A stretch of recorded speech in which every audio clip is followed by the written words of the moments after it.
Jelang Hari Raya Idul Adha 1444 Hijriah, harga daging ayam di Tanjung Jabung Timur naik. Penyidik Kejati Jambi selidiki aset kekayaan mantan Direktur Bank Jambi berupa sebidang tanah. 531 bacalek di Tebo diverifikasi administrasi dan hanya 21 orang yang dinyatakan memenuhi syarat.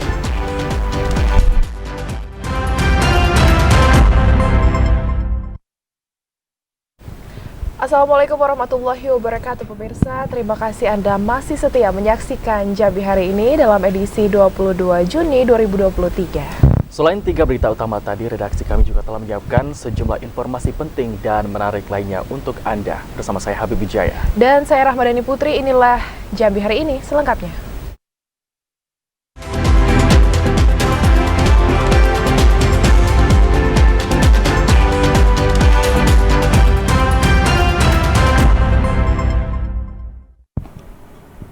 Mengawali Jambi hari ini, saudara, pedagang hewan kurban di Kota Jambi mengurangi jumlah pembelian hewan dari luar.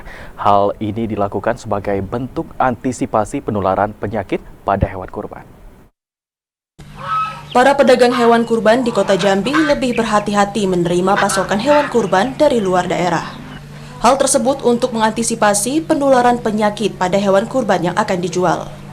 Para pedagang lebih selektif membeli dan mengurangi jumlah pembelian hewan kurban dari luar daerah. Hal tersebut guna menjamin kualitas hewan kurban yang dijual. Seorang pedagang hewan kurban di kawasan Kebun Handil, Kota Baru, Sumardi mengatakan ia membatasi jumlah penjualan. Jika biasanya ia menjual hewan kurban hingga 200 ekor sapi, namun tahun 2023 ini hanya 100 ekor sapi. 100 lebih lah, Pak. Artinya juga Bapak pemasok dibatasi juga? Masih juga kita batasi dan juga kita seleksi. Nah, kita tidak sembarangan beli sapi, beli apa, kambing, tidak sembarangan dari mana-mana. Yang penting kita seleksi dulu, kalau kira-kira agak kurang sehat, saya pun nggak mau menerimanya. Takutnya yang sudah kita selama ini kita rawat, kita apa, menular, membuat nama kita jelek. Akhirnya, kopi tempat Bapak itu tidak bagus sapinya, ini kena penyakit. Nah, itulah makanya harus kita seleksi. Saat ini, sebagian pedagang masih khawatir terhadap penularan penyakit mulut dan kuku pada hewan ternak, sehingga antisipasi perlu dilakukan meski harus membatasi jumlah penjualan. Joko TVRI Jambi melaporkan. Sementara itu, saudara, menjelang Hari Raya Idul Adha 1444 Hijriah, harga daging ayam melonjak tinggi. Saat ini harga daging ayam per kilogram tembus angka Rp40.000 per kilogram dari harga sebelumnya hanya Rp35.000 per kilogram. Jelang Hari Raya Idul Adha 1444 Hijriah tahun 2023, harga daging ayam di Pasar Muara Sabak Barat 1, Kabupaten Tanjung Jabung Timur meroket. Kini daging ayam potong dijual di harga Rp40.000 per kilogram, sebelumnya hanya Rp35.000 per kilogram. Naiknya harga daging ayam tersebut karena pasokan di tingkat pedagang mulai berkurang. Sementara itu, permintaan konsumen jelang Idul Adha meningkat. Kondisi itu juga mempengaruhi pendapatan pedagang. Biasanya para pedagang mampu menjual 2 pikul daging ayam per hari. Dengan naiknya harga daging ayam membuat pedagang hanya mampu menjual 1 pikul daging ayam per hari. Sekarang ayam naik, kemarin 38, sekarangnya naik 1.500, kami jualan 40 sekilo. 40 sekilo, Bu, ya? Iya, sekilo bersih daging. Apa sebabnya kayak Bu? Mungkin jenderal anak lebaran mungkin. Stoknya kayak mana, Bu? Kalau stoknya, kalau kita minta 2 pikul, sandal cuma dikasih 2 pikul setengah. Tak 2 pikul setengah, kalian kasih 2 pikul gitu. Nah, terbatas juga gitu. Terbatas, Bu, ya? Itu sebab kenaikannya, Bu, ya? Nah, iyalah. Diperkirakan 3 hari menjelang Idul Adha, harga jual daging ayam di Pasar Muara Sabak Barat akan terus mengalami kenaikan. Para pedagang berharap pasokan daging ayam tetap tersedia karena saat ini permintaan cukup tinggi. Joko TVRI Jambi melaporkan. Ya, sementara itu, saudara, petugas Dinas Peternakan dan Perikanan Kota Sungai Penuh melakukan pemeriksaan kesehatan hewan milik peternak. Pemeriksaan tersebut dilakukan untuk memastikan hewan ternak yang akan dibeli oleh masyarakat aman untuk kurban. Sejumlah petugas dari Dinas Peternakan dan Perikanan Kota Sungai Penuh melakukan monitoring dan pemeriksaan terhadap hewan milik peternak yang ada di Kota Sungai Penuh. Hal itu dilakukan untuk memastikan hewan ternak yang akan dibeli oleh masyarakat di Kota Sungai Penuh sehat dan aman untuk kurban pada Hari Raya Idul Adha tahun 1444 Hijriah. Kepala Bidang Kesehatan Hewan Dinas Peternakan dan Perikanan Kota Sungai Penuh, Adril, mengatakan hasil pemeriksaan dari 500 ekor sapi yang berada di 17 kandang belum menemukan hewan ternak yang mengalami penyakit yang mencurigakan. Ini telah melaksanakan pengawasan kesehatan ternak, terutama untuk ternak korban. Jadi persiapan untuk Hari Raya Korban, kami akan memastikan bahwa ternak yang ada di Kota Sungai Penuh dalam keadaan sehat. Sudah berapa kandang yang kita kunjungi, Pak? Sejak kemarin sampai saat ini lebih kurang 17 kandang, lebih kurang sekitar 500 ekor jumlahnya, lebih kurang. Hewan ternak yang sudah diperiksa dan dinyatakan sehat oleh petugas selanjutnya akan diberikan label hewan sehat. Sebagai bukti hewan tersebut sudah diperiksa dan dinyatakan layak untuk kurban dan dikonsumsi. Ilwan TVRI Jambi melaporkan. Saudara, aset kekayaan mantan Direktur Bank Jambi kembali diselidiki. Penyelidikan aset ini untuk memenuhi kerugian negara dari kasus gagal bayar medium term note PT Sanprima Nusantara Pembiayaan pada Bank Jambi yang mencapai 310 miliar rupiah.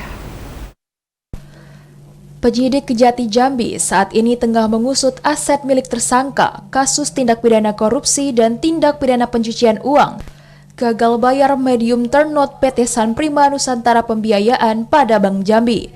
Salah satu di antaranya aset tersangka mantan Direktur Utama Bank Jambi Yunsak El Hakon berupa sebidang tanah di Kabupaten Tanjung Jabung Timur. Kasipenkum Kejati Jambi Leksi Fatarani mengatakan aset sebidang tanah yang berada di Tanjung Jabung Timur masih dalam pemeriksaan data kepemilikan oleh penyidik. Apakah tanah tersebut milik tersangka atau bukan? Sebidang tanah ini berada di Kelurahan Nibung Putih, Kecamatan Muara Sabak Barat, Kabupaten Tanjung Jabung Timur, dengan luas tanah diperkirakan mencapai 16.893 meter persegi. Nah, hingga saat ini tim memang sedang mengumpulkan bukti-bukti. Dan insya Allah kalau memang tadi disampaikan ada tanah di Tanjab Timur, kalau memang benar kita cocokkan datanya dengan BPN juga milik tersangka, ya akan kita lakukan penyitaan dengan pengumuman lebih lanjut lah. Sementara itu, hingga saat ini Kejaksaan Tinggi Jambi telah menyita aset kekayaan 4 orang tersangka kasus gagal bayar medium term note PT Sanprima Nusantara Pembiayaan pada Bank Jambi yang mencapai 310 miliar rupiah. Uang ini akan dikembalikan ke negara. Ashar, TVRI Jambi melaporkan. Komisi Pemilihan Umum Kabupaten Bungo tetapkan jumlah DPT Pemilu 2024. Informasi selengkapnya kami hadirkan usai jeda. Saudara tetaplah bersama Jambi hari ini.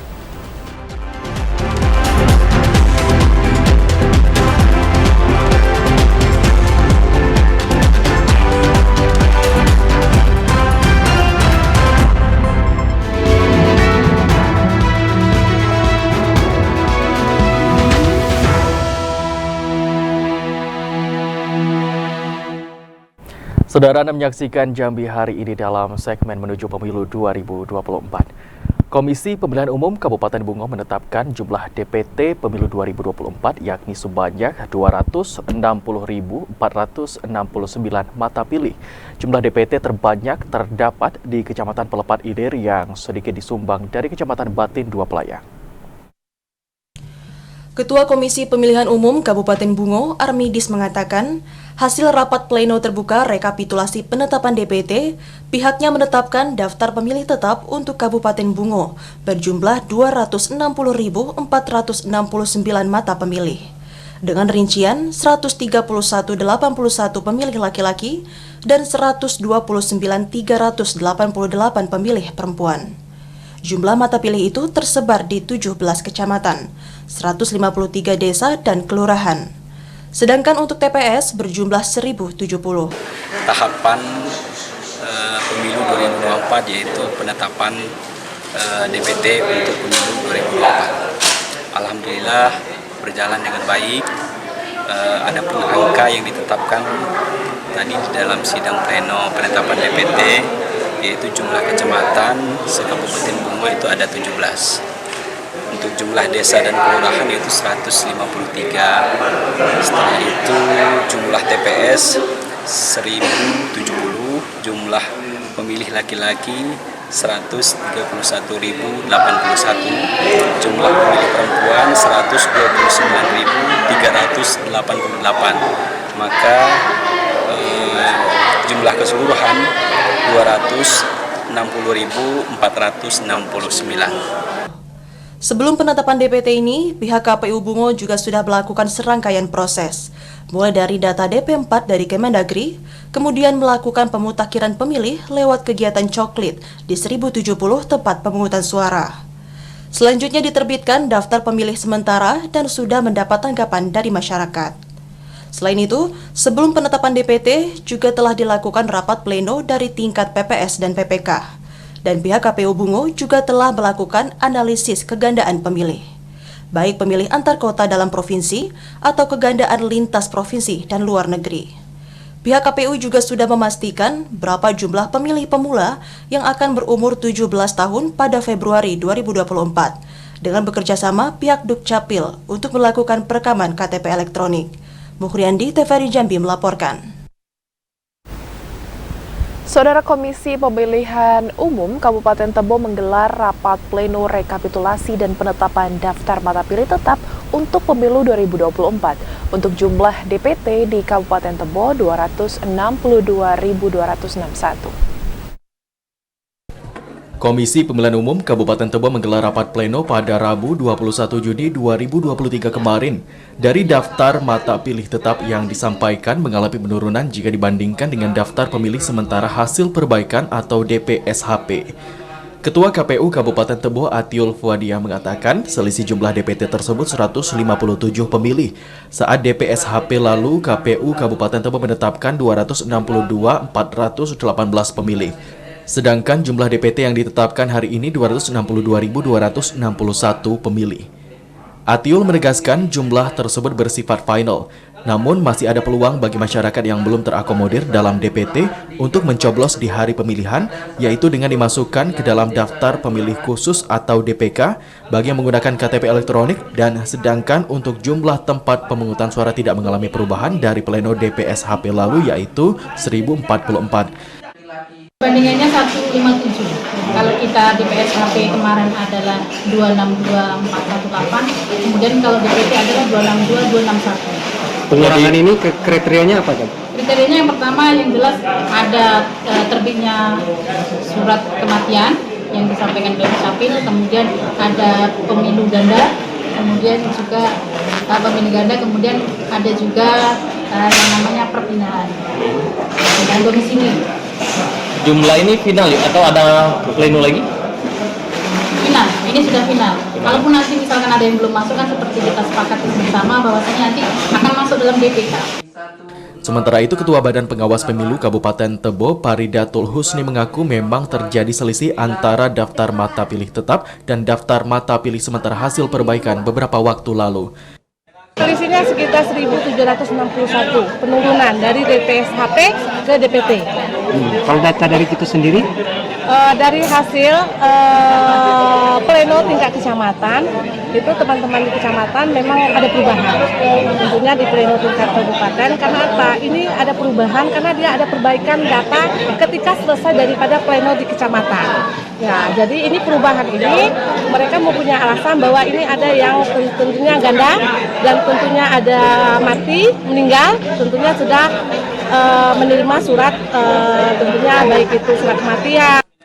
Intizam, TVRI Jambi melaporkan. Saudara, Komisi Pemilihan Umum Kabupaten Tebo menyampaikan dari 531 bakal calon legislatif yang diverifikasi administrasi, hanya terdapat 21 bacalek saja yang dinyatakan memenuhi syarat. Hasil tahapan pemberkasan verifikasi administrasi yang dilakukan oleh Komisi Pemilihan Umum Kabupaten Tebo telah rampung.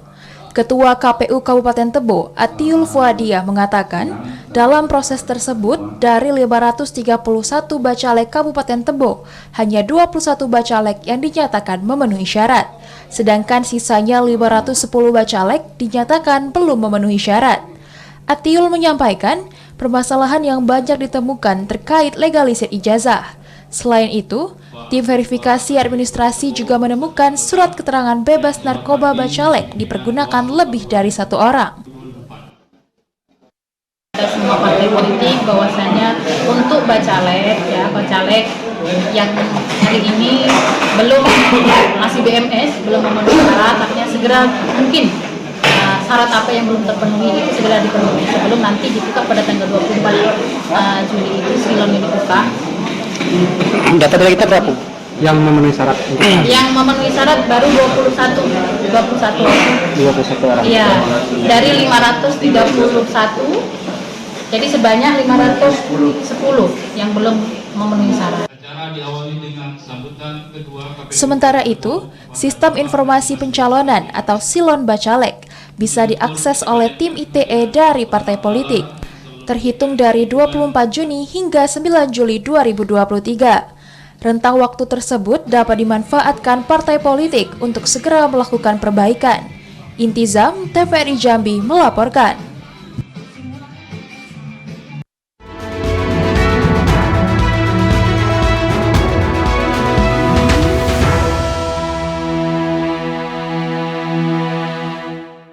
Gubernur Al-Haris buka rekor camat seprovinsi Jambi semester 1 2023. Informasi selengkapnya akan kami hadirkan sesaat lagi. Tetaplah di Jambi hari ini.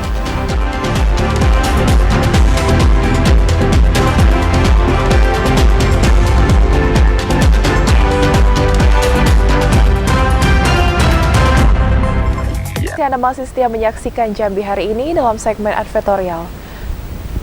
Saudara, upaya mendorong percepatan realisasi program pembangunan daerah, Gubernur Jambi Al-Haris secara resmi membuka rapat koordinasi camat seprovinsi Jambi semester 1 tahun 2023. Gubernur Al-Haris secara resmi membuka rapat koordinasi camat seprovinsi Jambi semester 1 tahun 2023. Gubernur mengatakan rakor ini memiliki makna strategis dalam upaya membangun koordinasi dan sinergi antara pemerintah provinsi dan daerah, utamanya dalam mendorong dan mempercepat realisasi pembangunan di seluruh wilayah di Provinsi Jambi.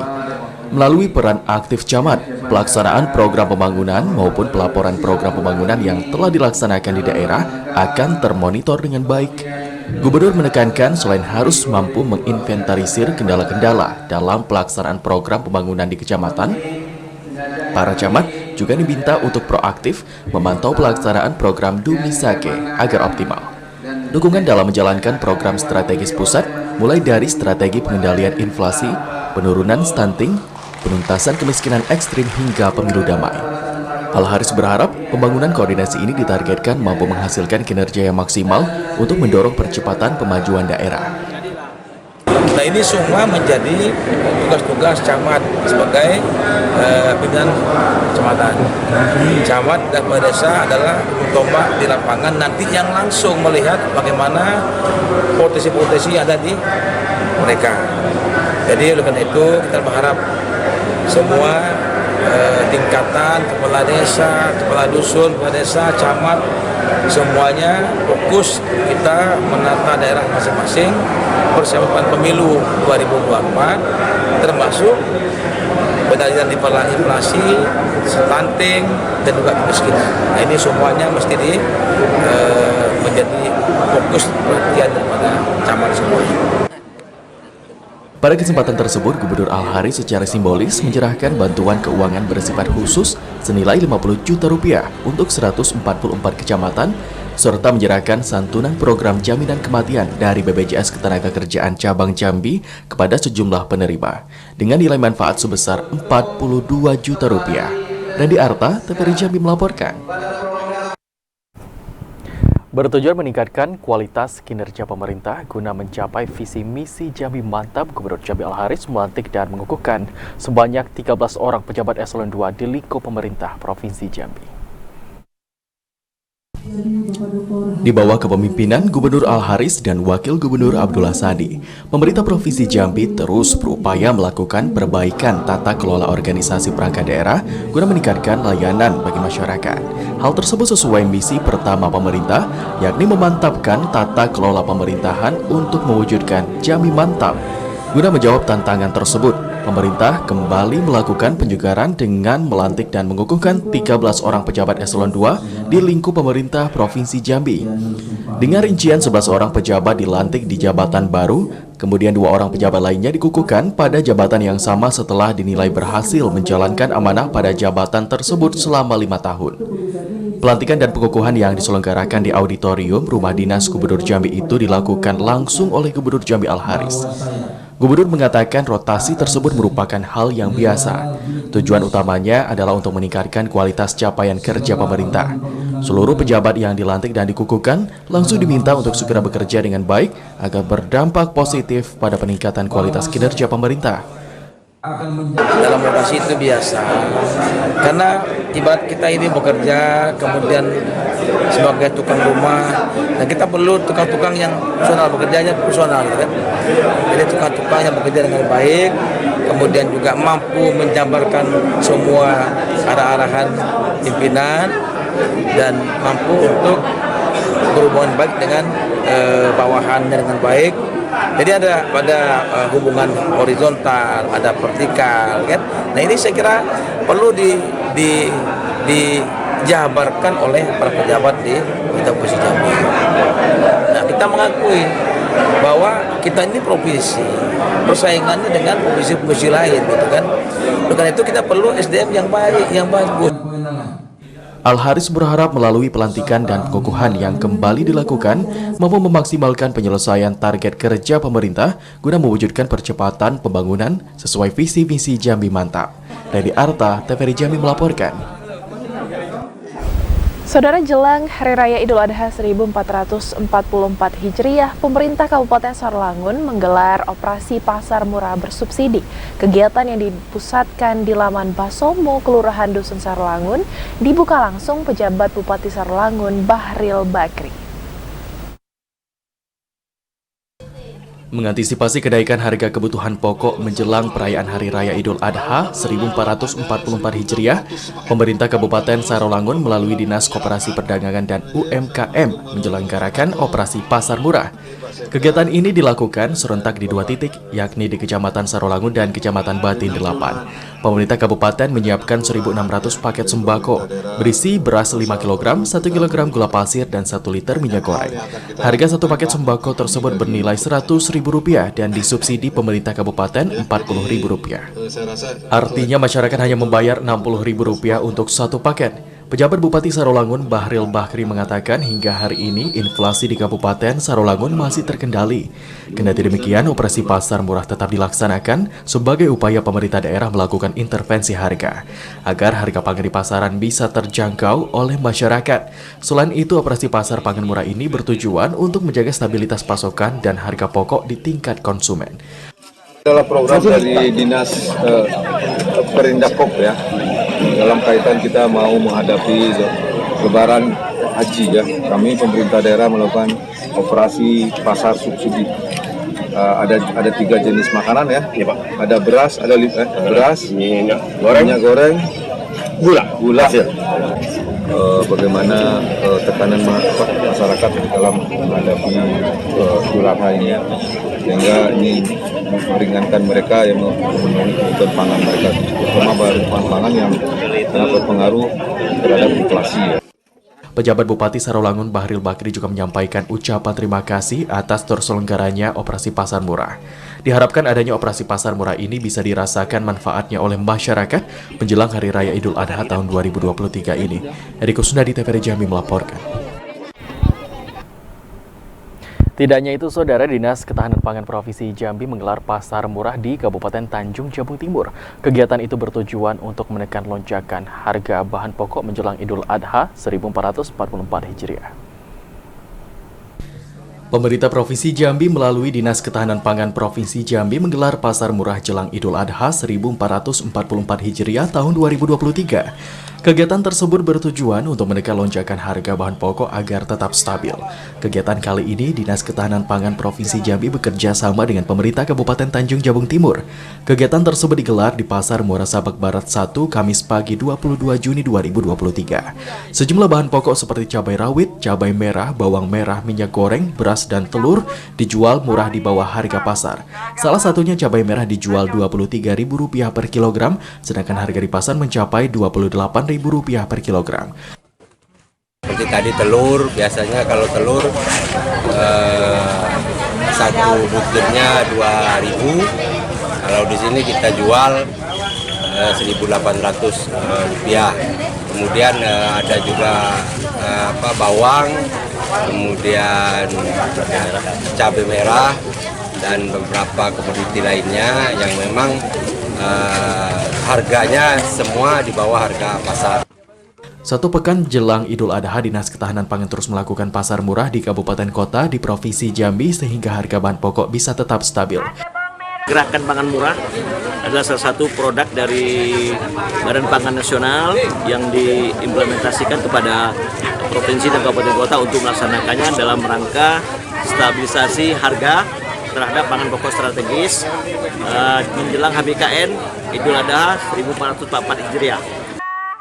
Sebagian masyarakat mengucapkan terima kasih kepada pemerintah yang menggelar pasar murah. Mereka berharap pasar murah bisa terus dilakukan di Kabupaten Tanjung Jabung Timur. Joko TVRI Jambi melaporkan. Saudara, Badan Pangan Nasional melalui Dinas Ketahanan Pangan Provinsi Jambi dan Kabupaten Tanjung Jabung Barat menggelar Gerakan Pangan Murah. Gerakan Pangan Murah itu sebagai upaya mengurangi beban ekonomi masyarakat di tengah sulitnya dan rendahnya pendapatan masyarakat. Untuk meringankan beban daya beli masyarakat di tengah sulitnya pendapatan masyarakat, Badan Pangan Nasional melalui Dinas Ketahanan Pangan Provinsi Jambi dan Pemkab Tanjung Jabung Barat melaksanakan pasar murah. Untuk tetap menjaga stabilitas harga pangan, terutama jelang Idul Adha, pemerintah daerah melaksanakan operasi pasar murah. Melalui gerakan pangan murah, masyarakat di Kabupaten Tanjung Jabung Barat sangat antusias mendatangi lokasi pasar murah yang digelar di Terminal Kota Kuala Tunggal untuk membeli bahan pokok yang telah disiapkan pemerintah. Wakil Bupati Tanjung Jabung Barat, Hairan, mengatakan ketersediaan pangan murah sangat diharapkan masyarakat, terutama dalam menyambut Hari Raya Idul Adha. Hari ini harga yang kita jual ini di bawah harga pasar. Artinya operasi ini untuk menunjang stabilitas harga menjelang Idul Adha. Kabid Distribusi dan Cadangan Pangan Dinas Ketahanan Pangan Provinsi Jambi, Jabal Nur, menambahkan, Gerakan Pangan Murah merupakan kebijakan dari Badan Pangan Nasional yang didelegasikan kepada daerah melalui Dinas Ketahanan Pangan Provinsi Jambi. Kegiatan pangan murah merupakan kegiatan untuk membantu masyarakat menjaga stabilitas harga pangan dalam menyambut Hari Raya Idul Adha. Untuk mengurangi beban pengeluaran dari masyarakat terhadap bahan-bahan pangan strategis yang kita intervensi. Masyarakat berharap gerakan pangan murah dapat digelar secara rutin oleh pemerintah daerah. Stabilisasi pasokan harga pangan merupakan kewajiban dan tanggung jawab pemerintah. Didi Haryadi, TVRI Jambi melaporkan. TPPKK Provinsi Jambi menggelar rapat konsultasi bersama TPPKK Kecamatan seprovinsi Jambi. Pada kegiatan itu turut dilakukan sosialisasi metode 30 menit dapat membaca Al-Quran. Tim Penggerak Pemberdayaan Kesejahteraan Keluarga atau TPPKK Provinsi Jambi menggelar rapat konsultasi bersama TPPKK Kecamatan seprovinsi Jambi. Kegiatan yang digelar di Aula Ruang Pola Kantor Gubernur Jambi pada Rabu pagi itu dihadiri 143 PKK Kecamatan dari Kabupaten Kota seprovinsi Jambi. Kegiatan itu diharapkan dapat memberikan perubahan dan meningkatkan pelayanan kepada masyarakat. Ketua TPPKK Provinsi Jambi Hesnidar Haris mengatakan, kegiatan itu sengaja digelar bersamaan dengan Rakor Camat Seprovinsi Jambi Triwulan 1 tahun 2023. Selain rapat konsultasi dengan agenda penguatan kapasitas kelembagaan PKK, juga turut dilakukan sosialisasi metode 30 menit dapat membaca Al-Quran. meningkatkan minat baca Al-Quran, minat baca dan minat belajar. Karena ternyata data statistik, dan bukan hanya data statistik, dan kita melihat fakta secara langsung di lapangan bahwa masih sangat banyak muslim baik remaja maupun sampai dewasa bahkan lansia yang tidak bisa membaca Al-Quran. Nah, ternyata data BPS juga menyatakan lebih dari 30%. Nah, artinya ini adalah tim penggerak PKK sangat potensial untuk menggerakkan minat masyarakat, karena PKK yang memang tugasnya adalah sebagai tim penggerak. Tim penggerak artinya kita adalah motivator, kita adalah penggerak di tengah masyarakat. Rakor TPPKK seprovinsi Jambi itu dibuka langsung oleh Gubernur Jambi Al-Haris. Al-Haris mengatakan TPPKK Kabupaten Kota harus mendukung program kerja pemerintah dalam pembangunan. Sebagai perpanjangan tangan pemerintah, TPPKK menjadi promotor perubahan masyarakat. Tugas camat dan tugas ibu camat itu sama pergerakannya, hanya saja beda sentuhannya. Kalau Pak Camat lebih kepada menata pemerintahan dengan baik, fisiknya dengan baik, tapi ibu-ibu ini lebih banyak kepada menata non fisik. Contoh posyandu, ini dia lihat bagaimana gizi-gizi anak di desa, ya. Kemudian juga beliau juga membina ibu-ibu, baik itu ada toganya, ya, yang sifatnya mendidik keluarga dalam bagaimana mereka mengelola obat-obatan keluarga. Al-Haris berharap Rakor TPPKK mampu mendorong pembangunan daerah ke arah yang lebih baik. Joko Adli, TVRI Jambi melaporkan.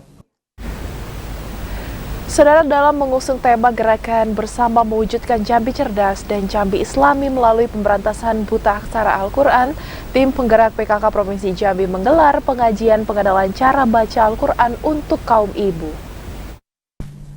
Tim Penggerak Pemberdayaan dan Kesejahteraan Keluarga atau TPPKK Provinsi Jambi kembali melanjutkan kegiatan mengajar rutin bersama masyarakat. Mengusung tema gerakan bersama mewujudkan Jambi cerdas dan Jambi Islami melalui pemberantasan buta aksara Al-Quran, Ketua Tim Penggerak PKK Provinsi Jambi, Hesnidar Haris mengatakan, penyelenggaraan pengajian bagi kaum ibu-ibu kali ini utamanya dilakukan untuk mendalami pemahaman metode cepat 30 menit bisa baca Al-Quran. Melalui pemahaman membaca Al-Quran yang mantap, ditargetkan mampu mempercepat pengentasan buta aksara Al-Quran di Provinsi Jambi. Hesnidar menekankan mensosialisasikan metode tersebut bisa menjadi salah satu pilihan masyarakat dalam memudahkan belajar membaca Al-Quran. Para ibu selanjutnya didorong untuk bisa menjadi contoh dalam penerapan metode ini bagi anggota keluarganya yang belum bisa membaca Al-Quran. Begitu beberapa minggu ini diajarkan metode ini, tadi nangis, katanya udah hampir lancar bacanya, sudah mau masuk ke tajwid. Oh, coba, padahal itu pengenalan huruf paling sulit. Betul. Ini udah mau lancar bacanya, Bu, katanya. Udah mau masuk tajwid. Hitungan hari, minggu aja, Bu. Hitungan minggu itu. Iya.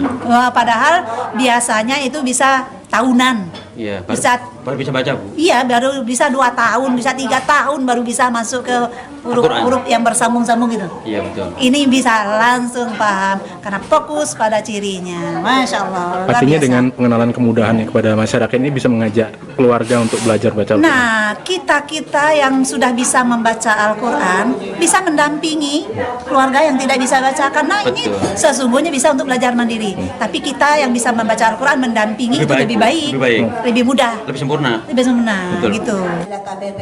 Hesnidar Haris berharap langkah peningkatan kualitas sumber daya manusia dengan mendorong pembentukan karakter masyarakat yang memiliki nilai agama yang baik bisa mendukung percepatan pemajuan daerah sesuai visi misi Jambi Mantap pemerintah Provinsi Jambi. Randy Arta Adli, TVRI Jambi melaporkan. Tim penilaian lomba tingkat Provinsi Jambi melakukan penilaian di Kelurahan Sukasari, Kecamatan Sarolangun. Kelurahan Sukasari menjadi wakil kelurahan di Kabupaten Sarolangun yang mengikuti lomba kelurahan unggulan tingkat Provinsi Jambi tahun 2023. Kelurahan Sukasari, Kecamatan Sarolangun ditetapkan sebagai pemenang kelurahan unggulan oleh pemerintah Kabupaten Sarolangun usai mengikuti lomba desa dan kelurahan tingkat Kecamatan Sarolangun pada tahun 2022.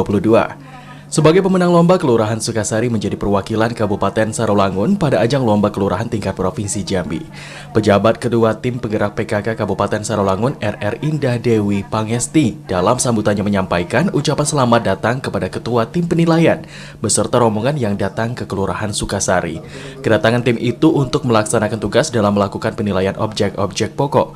RR Indah Dewi Pangesti berharap Kelurahan Sukasari menjadi juara pada Lomba Kelurahan Unggulan Tingkat Provinsi Jambi tahun 2023. Saya juga berharap Bapak Ibu penilai, Bapak Ibu tim penilai untuk bisa menilai seobjektif mungkin sehingga semua proses penilaian berjalan dengan baik dan lancar, dilaksanakan dengan penuh tanggung jawab, karena ini juga tidak terlepas dari peran tim penggerak PKK ya Bapak Ibu ya.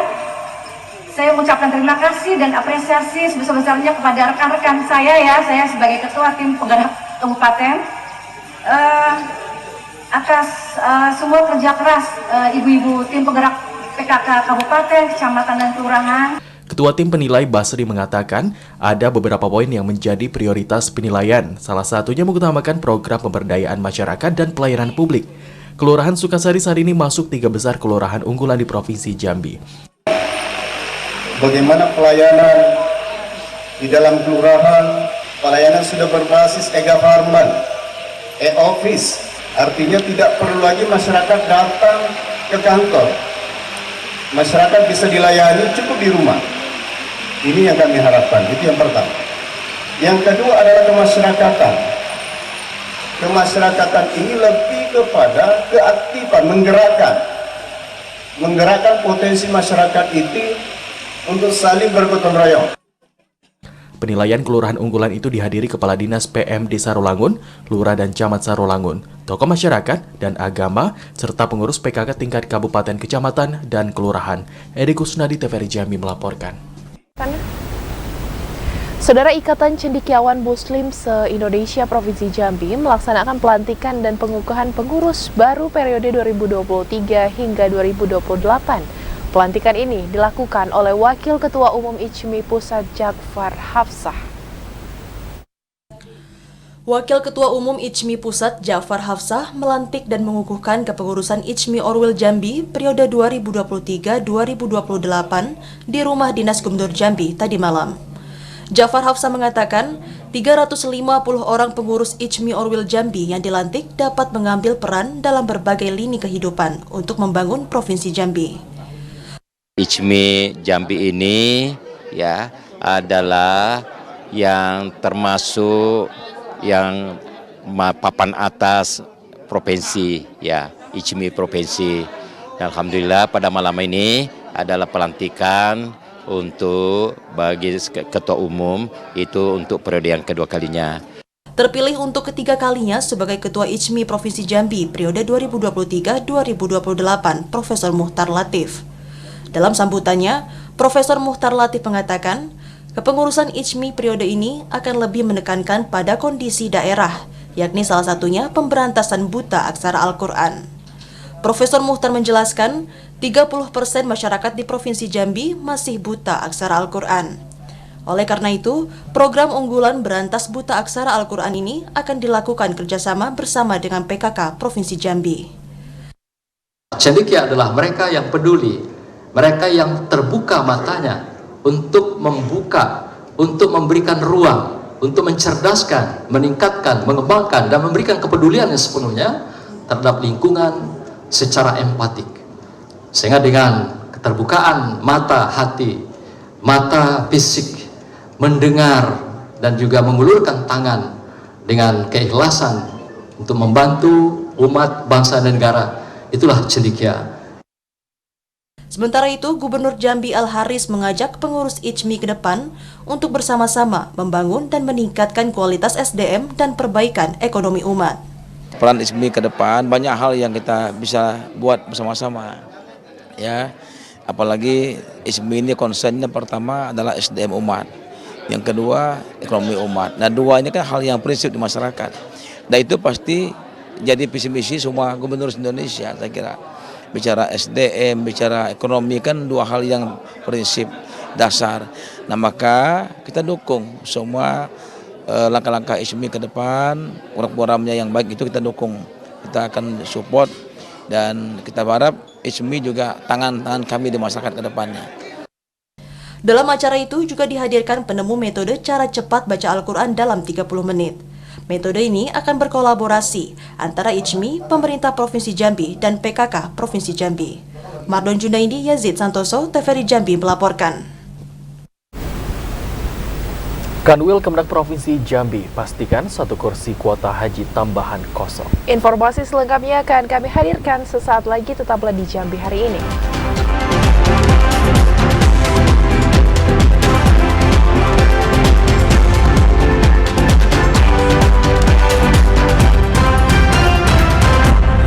لبيك اللهم لبيك لبيك لا شريك لك لبيك إن الحمد والنعمة لك والملك لا شريك لك. Saudara, Anda kembali menyaksikan Jambi hari ini dalam segmen Liputan Haji 2023. Tidak melakukan pelunasan biaya perjalanan ibadah haji hingga batas waktu yang ditentukan, pihak Kanwil Kemenag Provinsi Jambi pastikan sebanyak 1 kursi kuota haji tambahan Provinsi Jambi kosong dari total 161 kuota yang diberikan. Setelah kebijakan perpanjangan waktu pelunasan dengan menambah kuota cadangan berakhir, 1 kursi kuota haji tambahan untuk Provinsi Jambi dipastikan kosong. Kepala Bidang Penyelenggaraan Haji dan Umroh Kanwil Kemenag Provinsi Jambi Wahyudi Abdul Wahab menjelaskan, kekosongan kuota tersebut terjadi karena hanya ada 160 orang jemaah yang melakukan pelunasan biaya perjalanan ibadah haji. Sementara itu 1 orang jemaah haji dari kuota cadangan yang diberikan tidak melakukan konfirmasi pelunasan hingga batas waktu yang ditetapkan. Kuota haji tambahan Provinsi Jambi untuk kelompok terbang 34 yang dijadwalkan mulai masuk ke asrama haji tanggal 22 Juni 2023 sebelum diberangkatkan pada 23 Juni 2023 sore hanya terisi sebanyak 160 orang jemaah. Wahyudi menuturkan jemaah kuota tambahan ini seluruhnya sudah siap untuk diberangkatkan, lengkap dengan kesiapan dokumen pemberangkatan hingga visa. Selain 160 orang jemaah calon haji yang akan diberangkatkan pada kloter terakhir di embarkasi haji antara Provinsi Jambi, terdapat 4 orang petugas haji yang turut diberangkatkan pada kloter tersebut. Seperti yang kita ketahui bahwa ada kuota tambahan dan Jambi mendapatkan kuota sebesar 161 jemaah. Dan alhamdulillah sudah melalui proses pelunasan baik dengan proses cadangan, menaikkan cadangan, kemudian pelunasan, akhirnya sampai hari ini dan sampai proses pemisahan jumlah jemaah haji kita berjumlah 160 orang. Musim Haji 1444 Hijriah, 2.950 orang jemaah calon haji Provinsi Jambi sudah diberangkatkan dan tiba di Tanah Suci, yakni dari kloter 17 sampai dengan 24, yang saat ini sedang menunggu pelaksanaan puncak ibadah haji di Armusna. Redi Arta, TVRI Jambi melaporkan. Saudara, 5 jemaah calon haji kloter Nusantara asal Kabupaten Sarolangun yang tergabung dalam kloter 34 dilepas menuju asrama haji antara Jambi. Pelepasan jemaah calon haji kloter Nusantara itu diiringi isak tangis keluarga. 5 jemaah calon haji kloter Nusantara asal Kabupaten Sarolangun itu terdiri dari 2 JCH laki-laki, yakni Asyari Munawaroh dan Samsuri, dan 3 JCH perempuan, Sri Utari Barokah, Siti Ruwayana, serta Saringah. Kelima JCH ini berasal dari Desa Sungai Merah, Singkut 4, Kecamatan Pelawan. Kepala Kantor Kementerian Agama Kabupaten Sarolangun Muhammad Syattar mengatakan 5 JCH tambahan ini langsung diberangkatkan pada Kamis 22 Juni 2023 dari Asrama Haji Jambi menuju embarkasi Batam. Kelima JCH kloter Nusantara ini tergabung bersama kloter 34 atau bersamaan dengan JCH asal Provinsi Jambi, Riau, dan Kalimantan. Dari 22 kloter tambahan untuk Kabupaten Sarolangun, hanya 5 orang yang bersedia dan telah melunasi BPIH. Meski tidak menerima bimbingan manasik haji, namun selama proses ibadah haji dipastikan semua hak dan kewajiban JCH kloter Nusantara ini akan selalu mendapatkan bimbingan dari petugas haji. Berangkatkan sebanyak 5 orang, ini tergabung ke kloter Nusantara, ini kloter 34. Insya Allah nanti sampai di Batam bergabung dengan Kepri, Riau, dan Kalimantan Barat. Kita ada 2 laki-laki dan 3 perempuan, khususnya masyarakat Desa Sungai Merah, Pelawan. Pelepasan 5 JCH Kloter Nusantara asal Kabupaten Sarolangun menuju Asrama Haji Jambi menggunakan 4 unit kendaraan pribadi roda 4 dikawal dan dibimbing dari pegawai kantor Kementerian Agama Kabupaten Sarolangun. Edi Kusnadi, TVRI Jambi melaporkan. Labbaik Allahumma labbaik, labbaik la syarika laka labbaik, innal hamda wan ni'mata laka wal mulk la syarika lak. Kita beralih ke informasi lainnya, saudara. Polisi mengamankan satu truk bermuatan kayu rimba olahan ilegal. Kayu tersebut diduga hasil dari perambahan hutan secara ilegal di kawasan Bayung Lencir. Satu unit truk tanpa nomor polisi diamankan tim Subdit 4 Tipiter Dit Reskrimsus Polda Jambi. Truk berwarna kuning ini kedapatan mengangkut 7 kubik kayu rimba olahan tanpa dilengkapi dokumen. Kayu dibawa dari kawasan Bayung Lencir menuju salah satu tempat penggergajian kayu atau sawmill di Desa Sungai Gelam, Kecamatan Sungai Gelam, Kabupaten Muaro Jambi. Saat perjalanan menuju sawmill, truk tersebut diberhentikan polisi karena tidak dapat menunjukkan dokumen. Sopir truk bernama Susilo dan kenek bernama Irfan diamankan polisi. Keduanya langsung diperiksa penyidik Polda Jambi. BAP tersangka mereka ini hanya disuruh muat ini di daerah perbatasan ya, perbatasan antara Sumsel dan Jambi, itu di desa di Bayung Lencir kalau salah, Bayung Lencir. Kemudian untuk tujuannya memang untuk dibawa ke Muaro Jambi. Pengakuannya sudah kedua pelaku ini sebagai sopir atau satu orang ini sebagai supir, satu orang kenek. Untuk proses penyelidikan, truk dan sopir serta kenek diamankan di Polda Jambi. Polisi masih menyelidiki orang di balik aksi perambahan hutan ilegal ini. Ari Haryono, TVRI Jambi melaporkan. Saudara, 2 pelaku penyeret anjing akhirnya diringkus polisi. Keduanya diamankan setelah video aksinya menyiksa hewan viral di media sosial. Iha dan AG tertunduk lesu saat dihadirkan di depan awak media pada Rabu sore. Kedua orang ini diamankan polisi setelah video aksinya menyeret anjing di jalanan kota Jambi viral di media sosial. Keduanya diamankan polisi setelah dilaporkan ke Polresta Jambi oleh komunitas Jambi Dog Lover. Dari pemeriksaan polisi, anjing yang diseretnya merupakan anjing liar dan akan dibawa ke salah satu warung di kota Jambi. Sebelum dikarungkan, anjing tersebut sengaja diseret sejauh 500 meter agar kondisinya lemas. Terduga pelaku yang melakukan kegiatan tersebut. Atas kegiatan tersebut kita berhasil mengungkap karena kita melakukan penyelidikan secara cepat. Alhamdulillah terungkap dan kita amankan. Saat ini masih dalam proses pemeriksaan awal. Sebagaimana pelaku yang telah kita lakukan interogasi, mereka melakukan memang untuk menjerat anjing itu untuk dibawa ke salah satu lapo yang ada di Jambi. Lalu dibawa ke sana untuk dijual. Atas ulah kedua pemuda ini terancam pidana penjara hingga 9 bulan. Hal itu lantaran keduanya dijerat pasal 302 KUHP tentang penganiayaan hewan. Ari Haryono, TVRI Jambi melaporkan. Saudara, KPU Kabupaten Seluma, Provinsi Bengkulu menetapkan daftar pemilih tetap untuk pemilihan umum 2024. Informasi selengkapnya kami hadirkan dalam segmen Lintas adalah sesaat lagi.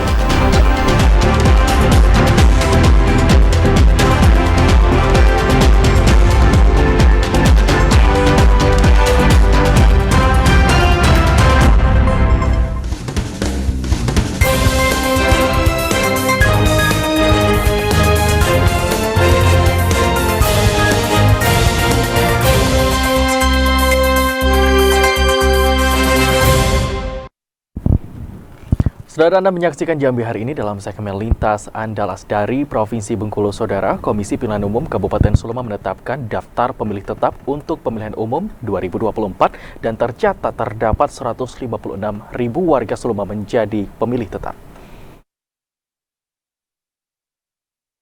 Komisi Pemilihan Umum Kabupaten Seluma menetapkan daftar pemilih tetap pemilihan umum 2024.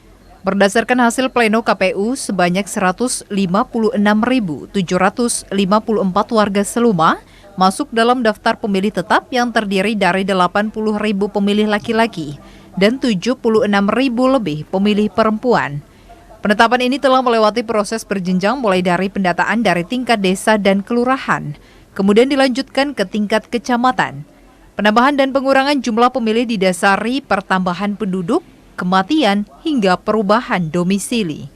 Nanti ya bisa menggunakan KTP dan lain-lain. Jadi pada hakikatnya tidak ada hak suara seseorang warga masyarakat Seluma yang akan ditransaksikan. Seluruh masyarakat yang masuk ke dalam daftar pemilih tetap diharapkan dapat menggunakan hak pilihnya saat pemungutan suara Februari 2024 mendatang agar dapat berpartisipasi dalam pelaksanaan pesta demokrasi. Tim Liputan TVRI Bengkulu melaporkan.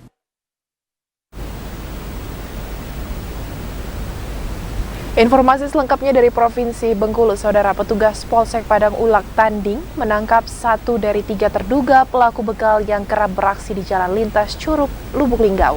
Tersangka diketahui berinisial DN, warga Desa Kampung Jeruk, Kecamatan Binduriang. Kapolsek Padang Ulak Tanding Ibtu Hengki Noprianto menerangkan, tersangka DN ditangkap saat bersembunyi di kediaman mertuanya di Desa Kepala Curug. Dari pemeriksaan sementara yang dilakukan petugas, tersangka mengaku telah beraksi di 30 TKP. Terakhir, tersangka bersama 2 rekannya yang masih buron melakukan perampasan sepeda motor milik pedagang karpet asal Lubuk Linggau pada 15 Juni 2023 lalu. Ibtu Hengki mengatakan, dalam menjalankan aksinya tersangka DN dikenal cukup sadis. Pria 23 tahun itu tidak segan-segan melukai korban yang mencoba melawan. Tak hanya di Rejang Lebong, aksi pembegalan juga kerap dilakukan tersangka di wilayah hukum Polres Lubuk Linggau, Musirawas, dan Musirawas Utara, Provinsi Sumatera Selatan. Dan itu belum sempat dijual ke siapapun. Pada saat mendapatkan informasi bahwa barang bukti tersebut masih diamankan oleh CK dan PD, anggota kami segera bergerak mengejar kedua pelaku tersebut dan berhasil kami mengamankan barang bukti tersebut di Desa Airapo, Sawangan. Dari Kabupaten Rejang Lebong, Tim Liputan TVRI Bengkulu melaporkan. Kita beralih ke wilayah Sumatera Barat, Saudara. Meski berada di wilayah non-zone, BPBD Sumatera Barat mengimbau masyarakat agar waspada terhadap dampak yang ditimbulkan oleh musim kemarau. Salah satu upaya yang dapat dilakukan masyarakat untuk mengantisipasi kebakaran, yakni tidak membuka lahan dengan cara dibakar. Berdasarkan perkiraan BMKG, wilayah Sumatera Barat dilanda oleh musim kemarau hingga bulan Agustus mendatang. Kabid Kedaruratan dan Logistik BPBD Sumatera Barat, Rumainur, mengatakan meski dilanda musim kemarau sejak 2 bulan terakhir, namun belum ditemukan adanya laporan kekeringan di wilayah Sumatera Barat. Hal ini dinilai terjadi akibat Sumatera Barat berada di kawasan non-zone, sehingga meski dilanda musim kemarau, masih terjadi hujan dengan intensitas rendah hingga sedang. Meski demikian, BPBD Sumatera Barat menghimbau agar masyarakat waspada terhadap dampak yang ditimbulkan oleh El Nino, seperti kebakaran, baik hutan dan lahan maupun hunian masyarakat. Untuk itu, masyarakat perlu melakukan sejumlah antisipasi kebakaran, seperti tidak membuka lahan dengan cara dibakar dan tidak membakar sampah khususnya di kawasan padat penduduk. Untuk beberapa daerah memang terjadi pengurangan curah hujan, tetapi pengurangan curah hujan masih ada hujan dengan intensitas ringan sampai dengan sedang. Bahkan beberapa kali di Kota Padang terjadi hujan dengan durasi yang tinggi. Nah, kita berharap pada masyarakat, walaupun kita seperti sering kami bilang daerah kita non-zone, batas musim hujan dan musim panasnya nggak terlalu kentara, namun demikian dampak El Nino memang harus diwaspadai. Satu, curah hujan biasanya sekali 2 hari atau mungkin setiap hari, sekarang seminggu paling sekali. Itu mengakibatkan otomatis ladang, sawah, dan lain-lain yang berkaitan dengan hutan jadi lebih kering.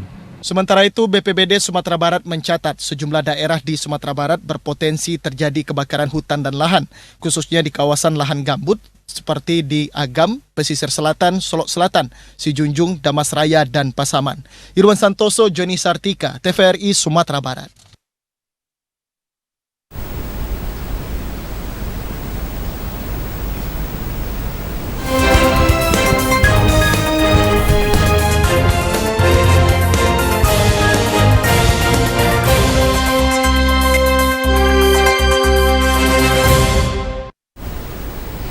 Saudara, informasi tadi sekaligus mengakhiri Jambi hari ini. Terima kasih atas perhatian dan kebersamaan Anda. Saya Rahmadani Putri. Dan saya Habib Jaya bersama kerabat kerja yang bertugas. Pamit undur diri dari hadapan Anda. Wassalamualaikum warahmatullahi wabarakatuh dan sampai jumpa.